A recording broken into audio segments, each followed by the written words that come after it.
What is up, world? You are in tune to the Marvelous Talk podcast, man. And looky. We got some surprises for everybody. Surprise. Marvel surprised us with a whole bunch of goodies, a whole bunch of announcements, and we're definitely going to get to that. Plus, we got this Obi-Wan talk coming. Man, I'm excited for Obi-Wan, but you're here with your usual suspects, Big G and Max. Max, how you doing this week, bro? I'm doing good, man. Can't complain. I'm excited for Obi-Wan. It's a week away. Yeah, man. I'm excited as well. Big G, how you doing, player? How you doing? Man, I don't know whether or not to go get a lightsaber or go get Mjolnir. Either way, it's a victory because there's so much stuff going on around here, man, that I'm hyped. I'm just hyped, man. So much stuff Man, going you know on. what? I'm excited too. I'm excited with both of you guys, man, because I need the content, man. We got the ball rolling. I need the content to keep going, man. And just like you guys, if you like what you're hearing, make sure that you like and subscribe. Like it on Facebook, subscribe on YouTube and Twitch. And when we go live, definitely you will get those notifications and we'll get it going. Hey, man, but before we get into it, man, let's definitely get into this.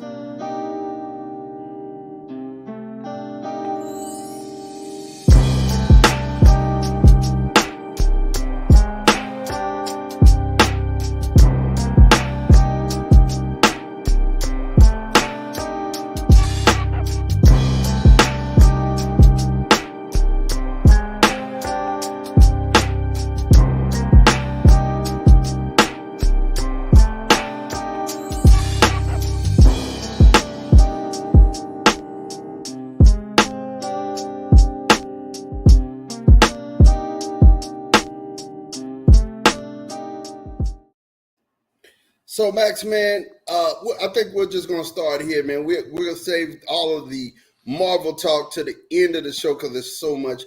Man, let's just go ahead and jump into this, man. We got Obi-Wan Kenobi, man. We got Obi-Wan coming in these next couple of weeks. It's less than 10 days away. Next Friday. Next Friday, I believe. 10 days away. How you feeling, man? Let's go into it. Let's jump into it, man. First of all, how you feeling about this series and why does it have you so excited?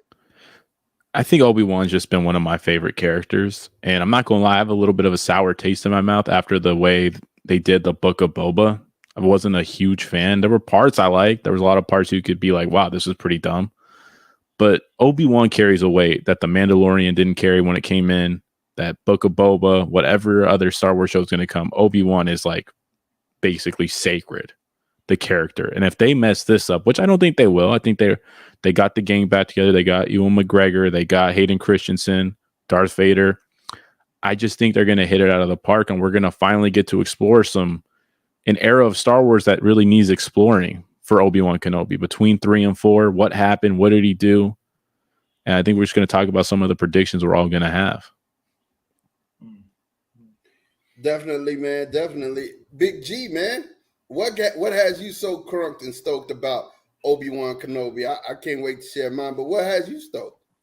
Well, I think that Obi-Wan has the ability to at least land the plane for Star Wars and get him on par with Marvel. I think because of the story of Obi-Wan, if you sit around and you talk to the average fan about Star Wars and they start naming off their top 2 or 3 characters, Obi-Wan Kenobi is going to come out of their mouth, right? But really, when you think about it, we don't know that much about Obi-Wan Kenobi. Not even in his early life as him as a Padawan so much, and especially what happened in between the end of the Star Wars series and then when we pick it up later on with basically Obi-Wan dying at the beginning of Star Wars, right? So there's this whole mystery about what he was doing, what he had the ability to do. And I think that Disney is going to invest the time, effort, energy, money, and everything you can think of in this project to bring Obi-Wan up to par with everything else that's going on with the Disney Plus series. I agree, Big G. One of the things that has me so pumped about it, and I gotta save one of this for my predictions, but one of the things that has me so pumped is the fact that we got, like Max said, we got Ewan McGregor, You know what I'm saying? We got him back. You know, we definitely got old whiny Hayden Christensen back. You know what I'm saying? Come on. Yeah, we Let got it him back go. into He him. doesn't like sand. Who likes sand? It gets everywhere. It's coarse. My mom was kidnapped in the sandy plains of Tatooine. Leave him alone, guys. Come on. He's gone wine, man. I had to save you from the animal. You jumped in there. Oh my God. Obi-Wan, he holds me back. Stop whining, man. Stop it. You know what I'm saying? Stop. But no, so seriously, and I found out because of Max that there was like some other stuff going on that they alluded to in the movies, but the book kind of went a little deeper, which was cool. I think if we would have saw some of that in the movie, it would have brought some of that animosity. So I'm wondering, are they going to kind of bring some of that into the actual series? You know, I mean, kind of hint around to that. You know, you and Padme was kind of swimming around. I don't know. You know what I'm saying? I mean, I would love to see that kind of stuff. So, you know, it got me excited because of the possibility. That's why I get excited, Max. It's also interesting. Like, this is the first Jedi-centric show. You know, we had Mandalorian, Boba Fett, an extension of that. But now we actually have a Jedi carrying a show on his back. And for so long, the Star Wars universe is just like just revolved around Jedi and their business and the Sith. And with with Obi-Wan, and then probably the most iconic character in TV or film, Darth Vader. He's going to be a big part of this. So are we going to see like a Darth Vader episode? Because we saw it in Book of Boba. We saw 2 episodes on Mando, which I'm not a fan of, but I'd be pretty stoked to get 1 episode of Darth Vader. Just him waking up, taking a little back to bath. They scrub his little impaled limbs that are burnt. Oh my gosh, I would love it. You see me over here going crazy, man, because that would be so boss that you even get a chance to see him reflect back on being Anakin. You know what I'm saying? Like, he kind of in his mind go back to being Anakin and go back to Padme, and then you can see the day where the Emperor is over there laughing while he crushing everything in the room. That would be just dope. I would love it. I'm telling you, I would love it. I practically would throw the remote at the TV if that happened, for real. Seriously. Hey, well, I'm gonna tell y'all, I think that, in my opinion, maybe I guess this is a spoiler, I think that the Obi-Wan Kenobi series is going to be just as much about Anakin Skywalker as it is Obi-Wan Kenobi. I think you have to do that to tie Luke and Leia to the story. It's going to be about the hunt for him and trying to find him and all whatever else and to wipe the Jedi all the way out.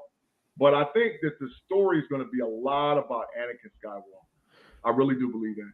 So you would say 50-50 is your percentage? Because that's one of my questions. Is just how much Vader are we going to get? Is it going to be kind of like a dueling banjos where it's, hey, like Multiverse of Madness 2, it's Wanda, it's Doctor Strange, and they're just outdoing each other. Is that what it's going to be like? Or is it going to be a little less Vader? We might not see him for a couple episodes. Then when he's there, you're like, damn. Like, I think the first maybe 1 or 2 episodes you'll get where they'll allude to Darth Vader, but I think that it's going to take a minute before you actually get a full screen. But I think once you get Vader on there, Vader's going to be on there. And I think that there'll be at least 1 episode where they're going to really talk about Vader and his transformation, or Anakin and his transformation into Darth Vader, right? Because we do know in the Star Wars series, he called him Vader before he got the suit and all whatever else, right? He told him, he said, you're my new apprentice or Padawan or whatever he called him. And he said, you're Darth Vader. But the actual evolution of that Vader character, I think we're going to see it. And Max, that goes to something that you know, and I don't know if Mod knows this. Vader evolved as Vader, right? It's not just this dark character. In the books and everything that they talk about Darth Vader with, there was a lot of transformational things that happened to him that led him to the guy that we saw in the Return of the Jedi. So there was a lot of stuff that happened to him that made him a little bit more evil, made him a little bit more sinister. But there was also some things that left that ray of hope for him to move back to the light side, or at least back into the middle, where he starts making good decisions as Anakin. I think this will be the golden opportunity to play that out on the big screen. Yeah, I think so too, man. And honestly, Big G, to be real with you and to be real with Max, when the music comes on, I'm telling you, I'm throwing the remote. Yeah, as soon as I hear it, I'm just throwing it. It's gone. I'm gonna hold the remote in my hand during that series just so I can throw it. I need to throw it against the wall. Do you think we're going to see a duel between Obi-Wan and Darth Vader, or are we kind of going to get robbed from that? And maybe we see a sparring session. I think there's going to be a flashback. There's got to be at least one where Anakin's out of the suit and it's just him and Obi-Wan as Master and Padawan, and they have a little dueling session. And then it alludes to Obi-Wan having some horrific nightmare about what happened on Mustafar. And I wonder are we going to go back to Mustafar? Are we going to see Vader's temple or Vader's castle? We saw it a little bit in Rogue One. And that's where he tries to open up a dark side locus to revisit his dead wife. And that's part of where he makes his kyber crystal bleed to have his lightsaber. So there's a lot of tied into Mustafar and the whole thing. And I want, like, how much time are we going to spend on Tatooine is another question. Is it going to be all there? We've seen they left Tatooine at some point in the show. Did they ever leave Tatooine? I mean, for real. Like, has Star Wars ever left Tatooine? It's honestly the crappiest planet ever. Let's just count it off. What makes the planet bad? I don't know. Slavery. Number one. Yeah. Number two, no water, desert. Yeah. Until recently, Sand people were pretty crappy. We kind of fell in love with them in Boba Fett, but they were pretty bad. Jabba the Hutt, he sucks. He's slimy. Yeah. I mean, it doesn't seem like there's a lot of, you don't move there. It's like, people in like Europe move to America for opportunity. Yeah. Tatooine don't look like it has a lot of opportunity. No one's building a railroad. Ain't nothing happening. It's a home for outlaws and bandits. So it's Australia, I guess, in a sense. Like before Australia got nice. Yeah, but listen, as far as like the comics or the lore of the books of Tatooine, I think we might even see some story developed around what Tatooine actually is and how it became or what it became. Yeah, because Tatooine used to be a water planet. Let's just have a Disney Plus series called Tatooine. And it's just about the planet. There's no, let's just dedicate that because I'm so tired of Tatooine. Like, I get we have to spend a little time here, but let's explore the worlds. But it's the central point of all the Star Wars lore. The central point of all Star Wars lore is Tatooine. Let's move it. Like, dude, Adventures have New York. New York's nice. Tatooine's a dump. Right. But would you live on Tatooine, Sean? Big G. Why do I want to see? Okay. Why do I want to see what happened on Tatooine? I don't want to see it. I don't care. I don't. It's like Rogue One. I don't care. Like, I know we got it at a major cost. Okay, all right, major cost. We don't need to re-see it again. It's over with. We never saw it. That's what I'm saying. You never saw Rogue One. Like, you never saw it from the start. It's nice to know what happened. I did. I saw it from the start. I did. I like the. If you apply that logic, what do you need to know about Obi-Wan? He's going to hang out in the sand for 20 years. Why do you need this show? You need to know the ins and outs. No, I'm attached to Obi-Wan. There's some places that Obi-Wan can go. He's not just going to go get some files and die on the planet. Watch the whole planet die. You know what I'm saying? You spent the whole movie making me fall in love with these two characters just for them to die. Look, me and Big G know you still hurt. But it's time to move on off of Rogue One. Yes, correct. It is. But and there's I'm staying at the place of my hurt, Max. I'm staying. You can love again. You can fall in love again. There's there's a lot of fish in the sea. Not in Tatooine because it's a desert, but there's a lot of fish in the sea. Right. I don't know, man. I don't know if there's anything out there for me again.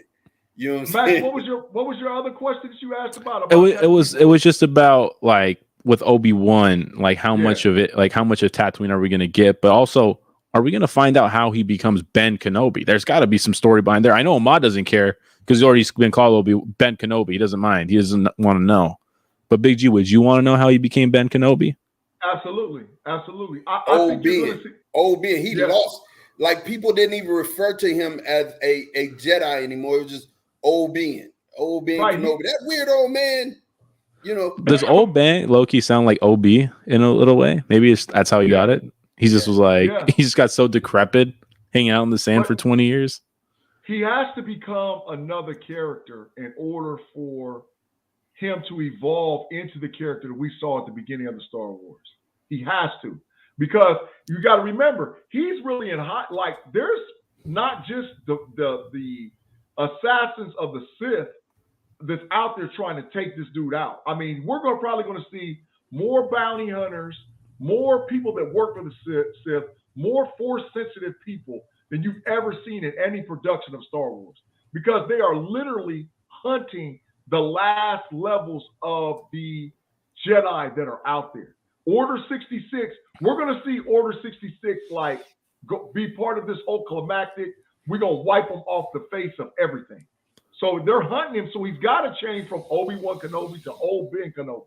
He has to, because he becomes another person just to survive. So I think that's going to be a huge part of the show, that you're going to see a story about that. You know, how does he not fight as a Jedi? Because, you know, once he shows himself, then we know where he's at.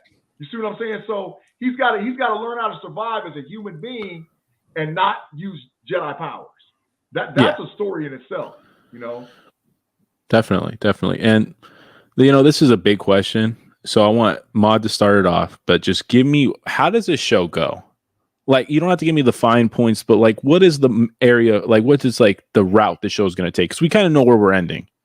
We know we're ending in episode 4 in a way, or maybe we should end a little earlier than that. So what's the roadmap for this show? How does it start? Where does it progress to? And how does the series wrap up? Specifically, like the show. We know he's going to be Ben Kenobi in episode 4 happens, but what happens at the end of the show? I think what's going to happen, how it starts, is they show him getting the Tatooine. You know, kind of how he got there. Him settling in, going about his life, his everyday life. And then, you know, the story that's happening in the background, unbeknownst to him, is, you know, they're gathering people to go look for Jedi.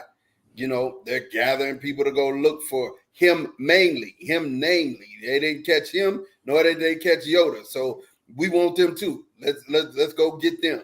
I think also, and you're probably gonna ask me this later, but I can't hold it. I think we're probably gonna see Yoda. I think we're probably gonna see Yoda at some point, because, you know, they're gonna make a reference to Yoda, because him and Yoda both left together, right? And they went to different places. I think you're gonna, you know, see that, and then I think at some point he's gonna get caught, and when he gets caught, he's gonna have choices to either use his Jedi power to get out, or to, you know, literally just pretend that he's just a regular old Joe Schmo. And I think that's how the old Ben comes in, and he chooses that way to protect and look over Luke.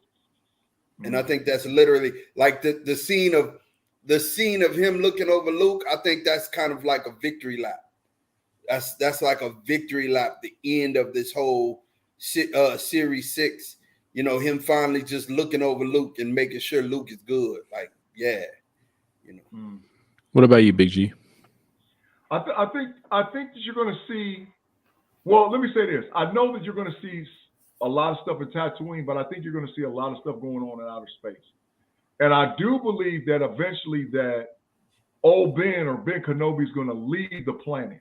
He's going to leave Tatooine running for his life.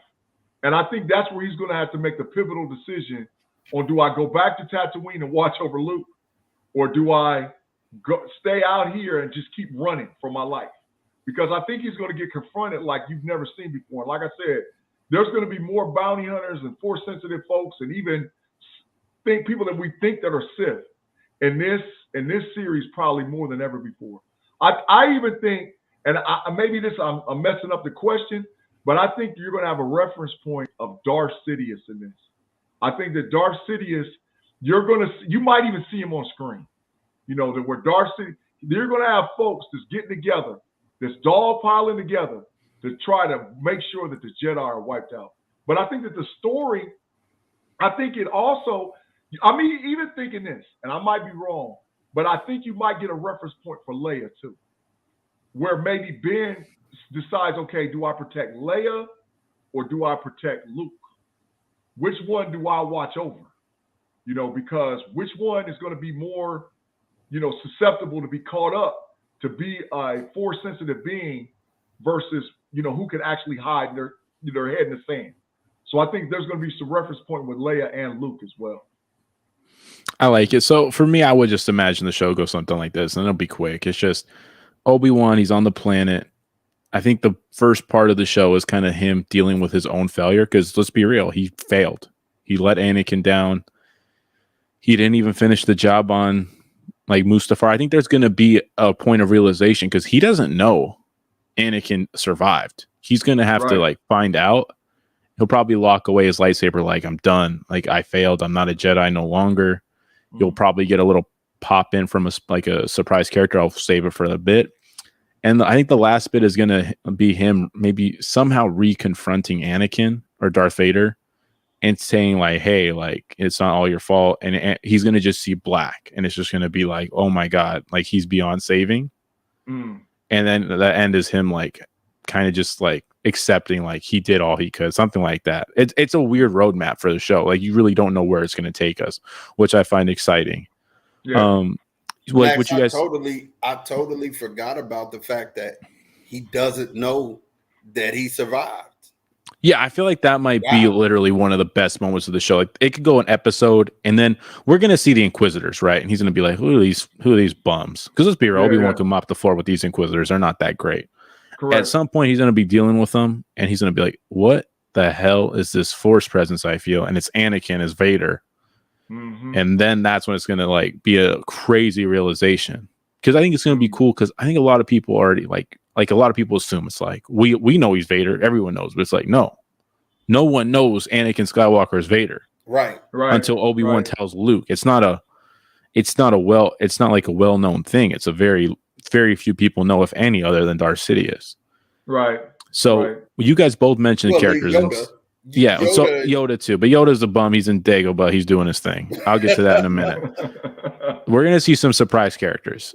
So you said Yoda, Mod. You said Sidious. Yeah. Are we gonna get Qui-Gon? Who I would prefer Qui-Gon over those two. Yeah. I feel like we never got the time with Qui-Gon we deserved. Yeah, the reason why I think we'll get Qui-Gon is because he learned how to talk. Ben learned how to. He said, "If you strike me down, I'll become more powerful than you could have ever imagined," right?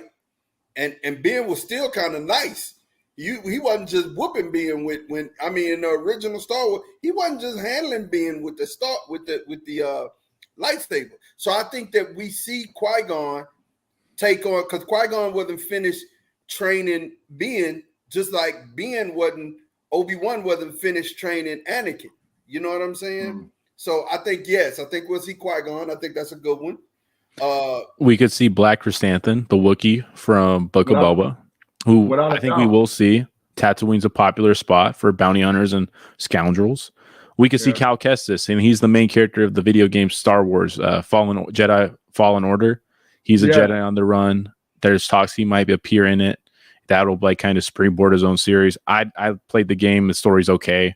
You see some of the Inquisitors, and you see Darth Vader at the end, which is like the best part of it.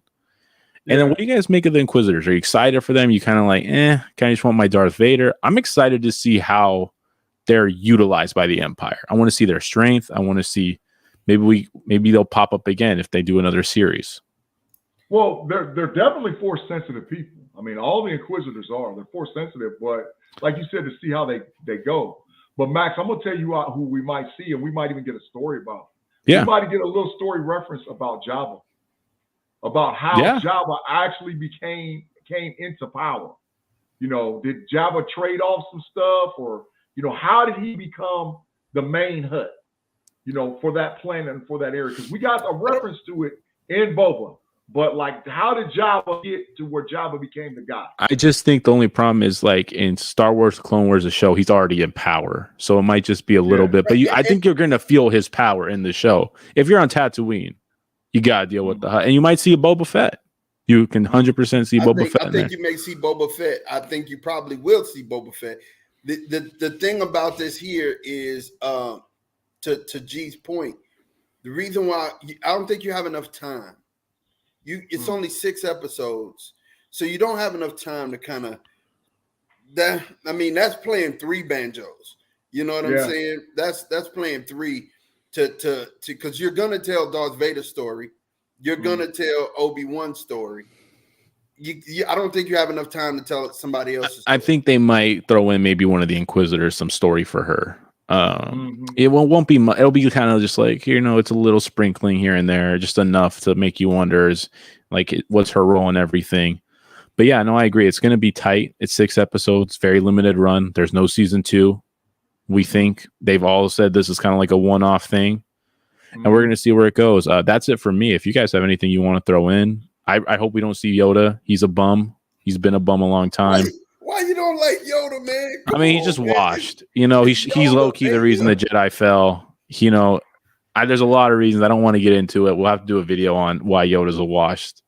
Like he's just a little long in the tooth. He's 900 years old, guys. Like maybe it's the Jedi's failing too, because like you don't promote a 900-year-old person to lead everybody. He's just too old. He goes to bed at like 4:30, eats dinner at 3, sleeps a lot, can barely walk. He just washed. Wow. So I mean, with my last thoughts before we switch gear and we get on some Marvel stuff with Obi-Wan is that I think G hit it on the nose. They're either gonna tell a marvelous story or we're gonna walk away just lacking. You know, but I think that it'll be right. You know, G was saying this earlier and I think this was maybe like a couple of episodes back when we were talking about it. He said either it's gonna be like we were talking about Spider-Man, either they're gonna knock it out of the park or it's gonna be like that. But I don't see them not knocking this out of the park. Star Wars needs this bad, by the way. Yeah. Star Wars needs to get back on track because they've had a lot of bad movies the last few times. Like the last 3 movies were not good. You can ask a lot of people; they'll say that. They just need to kind of. Max and Ma, check this out. This is a crazy hot fire prediction, but this is the truth. If they don't knock it out of the park, I think that DC has a golden opportunity to jump them, because with the projects coming up with DC and what they're going to put on the big screen, DC's got a golden opportunity to jump. So that's why I think that there's no way that Disney's going to let this lay an egg. Disney's going to have this where people are going to be wanting more Star Wars after this show. I hope you're right. A lot of folks is going to be wanting, like, say, man, we got to get some more Star Wars content. I hope you're right. Definitely hope you're right. Definitely. Now, switching gears, we got we had a big Marvel reveal where we had characters, we had Kevin Feige, we had people come out, and we got trailers on top of that. We got the trailer for She-Hulk. Oh my gosh, this She-Hulk trailer. Now, we're going to talk about, I got to ask Max, how you feel about the CGI, Max? I mean, how do you feel about? It's okay.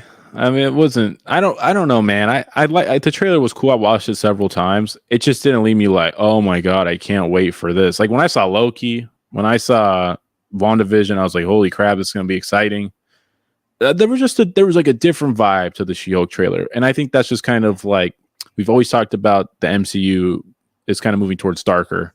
There's going to be a few projects where it's really lighthearted, and I think that's going to be one of these. There might be a little seriousness, but I think it'll be more lighthearted than anything. That's what I kind of felt watching the trailer. Yeah, and not only that, I think they're playing this trailer close to the vest. I think there's 2 or 3 stories being told here at the same time. They're already kind of leaning into one of them. That's this abomination thing. Where we see Wong walk out of Shang-Chi into this holding cell where we see, you know, the abomination in the She-Hulk trailer, right? Crazy. I mean, the thing to me is, you know, we're starting to tie in some of those loose ends. And if you remember, I was saying it before, this is the picture that we're talking about. In Shang-Chi up at the top, you see him after he had knocked him out. He woke him up and he had a sling ring. He opens up the portal, and then down at the bottom in the She-Hulk trailer, you see definitely where the abomination was there at the bottom. So my point is I think that we're going to start connecting dots. You know what I mean? Mhm. There's some series that, you know, she's a lawyer, right? Exactly. Do you not think we're going to see Matt Murdock in this some kind of way? Well, I think that's been confirmed, but I think we're going to see real quick. She's going to be defending the Abomination, being like, "Hey, he didn't ask for this. They kind of just did it to him. I have to defend his rights." That's what I think that's going to play into effect. So go ahead, G. Well, they've already changed the name of the show. It's She-Hulk Attorney at Law. So we know that that's going to be a pivotal part of what the show is, right? But there's a couple of scenes in that trailer that was just like, I was like, I could almost see where they were going, right? When they show the cube, and I sent the information to Ma, and I was like, Ma, that's the cube, right? And then the guy from the law firm says that they're starting the Superhero Registration Act, right? So the Superhero Registration Act is what causes the House of M to actually happen in the comic books, right? When you start registering superheroes, that leads to where, you know, folks is like, well, why you got to keep these certain ones at the Raft and these certain ones at the Big House and these certain ones at the Cube, and then they eventually get Area 42, which the Fantastic Four creating the negative zone, is because the Earth has too many superheroes and too many villains and too many evil-based people. So I think that Superhero Act thing is going to tie, and this is where, like, my big spoiler is. I think this is going to be the start of the Thunderbolts. Or the Thunderbolts or the Dark Avengers. I think this is the start of it. I think Absolutely. Val is going to be in charge of a lot of stuff. Val's one of the people I think we're going to see in the show. And I think Wong is training the Abomination. I really believe it. I think he's training him to get him ready to. I mean, if you think about Shang-Chi and you think about what he was doing in Shang-Chi, that explains them working together. You know what I'm saying? Because you got to think about why the heck was Wong helping the Abomination? Like, you know, honestly, it didn't make sense. We were both sitting there like, why is Wong doing this? I think Wong just wanted to line his pockets and be like, yo, I can low-key fix a fight, get it paid a little bit. Sorcerer Supreme needs some new drip. Let's just do it. Need some what is that? A Hulka burning love? Yeah, exactly. I'm like, you know, Wong's just about making that bread. Wong's a hustler. Yeah, he wanted a tuna melt. You know, he's been trying to get a tuna melt since the first Doctor Strange. So, but that's I'm telling y'all, one of the big reveals was that Superhuman Registration Act. I think that's going to be so big as far as moving forward. And I think the She-Hulk, even though you got Gamma-based people and all whatever else, I think She-Hulk is going to tie to Shang-Chi, but I think She-Hulk's going to go back and start tarring the Falcon and the Winter Soldier. I really do believe it. Oh yeah, but that's my point. You're connecting dots. That's my point. I think it's going to start connecting the dots on what's happening on Earth, right? On a lot of these series, you're going to start seeing it connect dots. And I heard somebody say today, and which I mean, very reputable in his reporting. He always is very thorough, and he was talking about vampires and everything being a part of this series. I can't see it. Oh, please, God, no more. I saw Morbius. That was enough for me. let me get a year before I'm ready. Get a year. Yeah. But bro, I can't see it, but maybe. You know, maybe you're going to tie some other characters into this whole thing. Because like I said, I think they'll use this like they did with Hawkeye, right? I think you're going to see some Hawkeye elements here where you're going to introduce and tie a lot of characters back in through She-Hulk. You know what I mean? I think that's where you're going to get. And I totally agree with G. It's going to, like, and I said it, you know, it's going to be like a big spider web. You're going to start drawing lines back, you know, and connecting dots to this and that. And you'll be like, oh, that's why this happened. Oh, that's why this happened. You know? Yeah, definitely. You know, it's a comedy. You know, I don't know if I read the casting lines for it today, and that, like, Marvel has basically said this is their first comedy. So, like, it's a straight up comedy. You're gonna laugh, and it's that white line in the dark. You know, out of all the dark stuff that's been happening and going on in Marvel, they're gonna give you a white line, and I think the white line is gonna be, and this part too. Got to mention this. It's the first Marvel series or Marvel movie or anything that's going to take place in Los Angeles. What's in Los Angeles? The West Coast Avengers. And so you might, and who's one of the first members of the West Coast Avengers? She-Hulk. Yeah. And then you still got White Vision. White Vision is out here. You know what I'm saying? I mean, honestly, I thought you were setting it up for me because I'm from Los Angeles, but I mean, that's cool. She-Hulk too, I guess. Whatever. I'm a little hurt. I'd live. You got to give Max some California love. I know, man. Yeah. You know, I was about to say, he's like, "What? Who's from California?" I was about to be like, "Me." Oh, sorry. You got to give Max some California Los Angeles, my fault. But no, I agree with you, Sean. Like that's such a great point, and I think they're also kind of building us up for just She-Hulk's going to be the Hulk pretty soon. Like time is kind of running out in the MCU. Mark Ruffalo's been there a long time. I can't imagine they're going to keep the Hulk around forever, right? Well, eventually, because we're going to get World War Hulk. Yeah. Eventually, we're going to get that, and so I think they're like maybe by building that up. Doesn't it got to be here for Secret Wars? I mean, got to be here. We got to have everybody here in just a minute. So, I mean, it is what it is. Everybody will be back.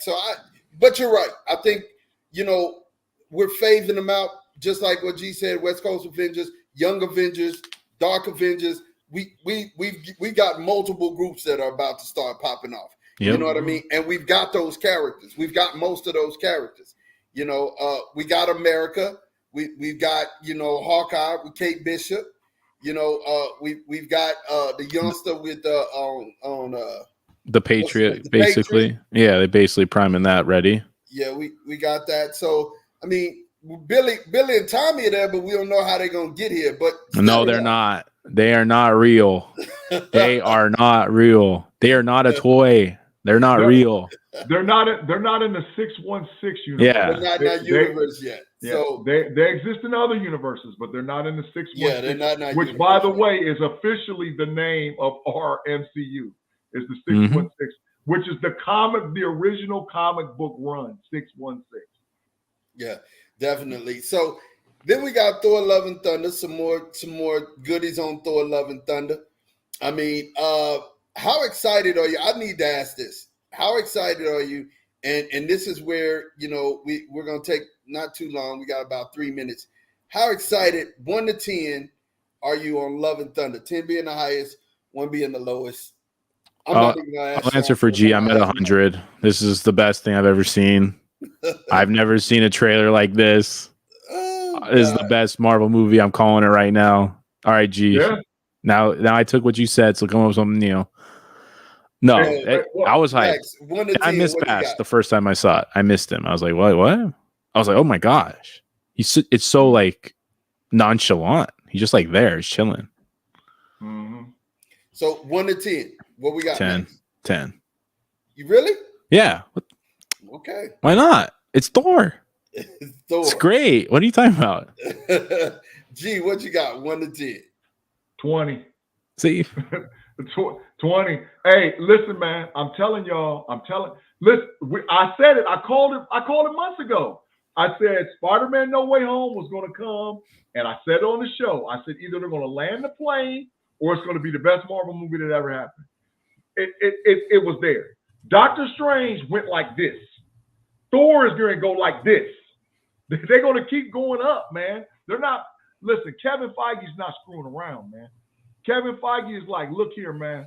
If you want to make money and you want to be the central point of entertainment, you better have some content. And nobody got more content than Kevin Feige. And he's got the directors. And do you realize when they go to they've already showed it where Zeus is standing over the top of the crowd. And when they pan that panel and you see everybody that's in there, I'm telling you right now, I might get up and walk out of the movies because I'm gonna be screaming. I'll be like, ah, because they're setting up everything. When they do that, they're setting up everything for the MCU. Like Moon Knight scratched the surface, but now you're going to really start setting it up to where, like, wait a minute, there's all these different things that are out there that actually exist that tie into everything. Oh man, I'm gonna lose it. The gods are back. Man. The gods are back. Yeah, they're back, but They finna get hauled out by the God Butcher. You know what I mean? Nah, this one will make it. You know, we can't have two movies. Like, we can't have Asgard killed in one movie. We can't destroy Mount Olympus. Come on. Can't destroy all this stuff. Asgard was gone in one movie. It just blew up. Yeah. You know what I'm saying? But I ain't gonna lie to you. That was one of the best Marvel movies ever. Thor Ragnarok was off the chain. So, real quick, I mean, you know, we know Keanu's here. Who's Keanu playing, man?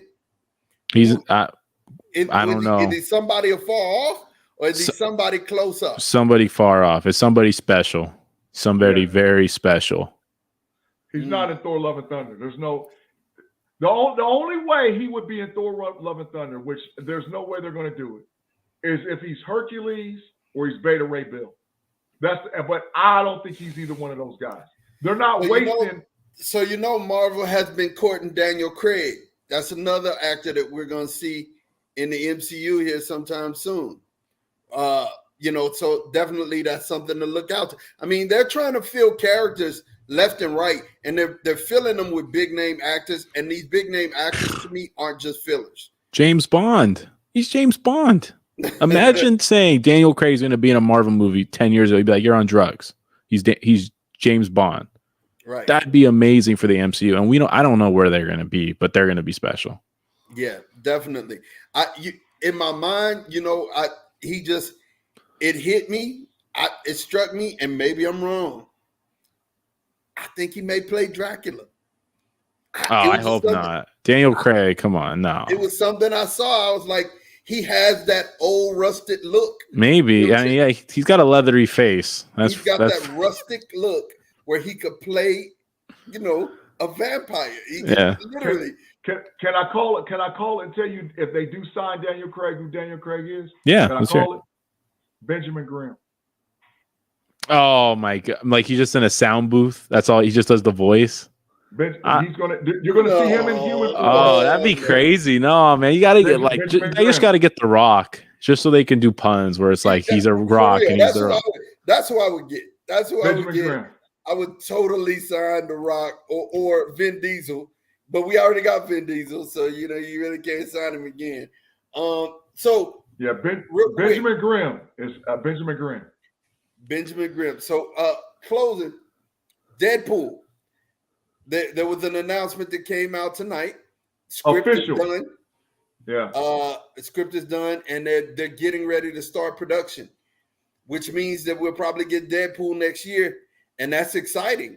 I mean, that's super exciting. Ryan Reynolds, the character Deadpool, and I love Deadpool. I don't know if everybody else loves Deadpool the way I love Deadpool, but Deadpool is an essential Marvel character for me. He really is. He's an essential. I just can't wait to see him brought into the universe so that way we can laugh at some of the jokes that he's going to make, because I know that they're going to be wonderful. And I hope that we can get to him before Ryan Reynolds gets too old. That would just be a travesty. You know what I was shocked about? I was shocked about the fact that this is going to be the first mutant-based movie in the MCU. I was shocked because I was like, wait a minute. I thought that they was going to do some other stuff. But that's letting me know that Ryan Reynolds is a pivotal role with this, man. So they could also kind of use Deadpool's, like, you know how he's kind of breaks the fourth wall, whatever it's called. And he's like, yeah, they used to be in the movies, but you know, some like copyrights. Like he could literally do that, and we'd all be like, "That's Deadpool. That's what he does." Like that, they could use him to be like, "Yeah, they were going to be in the movies earlier, but stupid Fox messed it up." I would love it. I would love it. I'd be like, "Damn, he right? 100%, absolutely 100." Because then he'd go back in Deadpool 2 and kill Green Lantern, Ryan Reynolds. He went back and killed everybody. He slaughtered and killed everybody. Like the X-Men origin Deadpool. So like, wiped him out. Exactly. So Sean, one last thing. Yeah. Daniel Craig could be Victor Von Doom too. No, never. No, I don't think so. If I got money, that's who Keanu Reeves is. If I got money, Keanu Reeves is Victor Von Doom. We got to hear the accents. I wonder if they can do like a what is he, Latvian accent? Like a makeup and accent. Yeah. Keanu can do that. Because Keanu talks like that. He talks in Slavian and Slavic and Russian in a lot of the movies that he's been in. So Yeah, You know. if I gotta put money on Von Doom, it's Keanu Reeves. And man, I'm telling you, when they make that announcement, I'm done. I'm done. I'm literally going to build a tent outside of a movie theater somewhere, and I'm gonna have a little gong and a roll. Just make sure they have Wi-Fi so you can do the show. Yeah, Yeah, with please. incense. With Make incense, sure the they only have time Wi-Fi so you can do your show. the only time I'm coming out of the tent is I'm gonna gong to do Marvelous. I'm going back to my tent. Sorry, Big G's family. I must concentrate for Victor Von Doom because he's coming, and I'm gonna be hyped. Oh my goodness, man! So parting shots, real quick. I just want to know, because we have this as a portion in a segment of our show, real quick. We're not going to go into each individual character and casting, because we'll get back into the individual one-on-ones. But Spider-Man No Way Home, was it casted, the overall casting grade? Give me A through C or A through F grade, and then tell me what was the best character and the worst character. Start with Max. Go A for sure. The best character, I would say, Toby. No, Andrew Garfield was the best one. I thought he stole the show more than anybody. And the worst character, I mean, I've never been a fan of Aunt May, like Marissa Tomei playing her. I always just imagine the first Aunt May. But Sally Fields? No, not Sally Fields. I don't even know the actress's name from the first one, who's like the frail old lady. That's how I always picture Aunt May. Because the first comics I ever got was I got the like omnibus of Spider-Man. It's like the original like 50 comics. So I would just go with that. But she's not bad. Maybe the Lizard. He sucks. Like, I just don't even like him. I just don't know where it's at. He's just in the van. Yeah, Big G. So Doctor Strange Multiverse of Madness. A through F, no, as far as the casting is concerned, best character, worst character. A+. Best character?